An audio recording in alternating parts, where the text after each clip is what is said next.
Hello, in this cable tutorial from Imagine Landscapes Knits, we're going to work a 2/2 right cross. So I've worked up to the 4 stitches involved, and now we need to, actually it's better if I leave it in front here, this front needle. I'm going to take my cable needle and we're going to slide the first 2 stitches from the left needle onto the cable needle, and we're going to let those hang in back. And that's why I said it would be better if the right needle here was out of the way.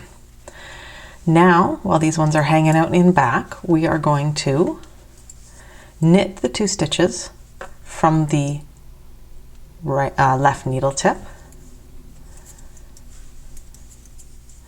And now we knit the 2 stitches from the cable needle. As you cable, there's a little bit of moving, making sure the yarn is in the right spot to do what you need to do next. If you're struggling to hold things, don't hesitate to sort of pinch the 2 needles together, both the left needle and the right needle, or the cable needle, if you need to. So 1, 2 on the cable needle. And now we have 2 stitches over 2 stitches going to the right. Let's do that without a cable needle.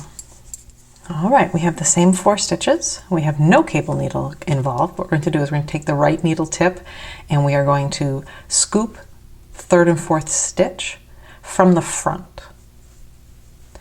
Then we're going to scooch everything up to the left needle tip here, and we're going to pinch all the stitches involved. I'm just going to grab the base of them all and pinch between my thumb and finger.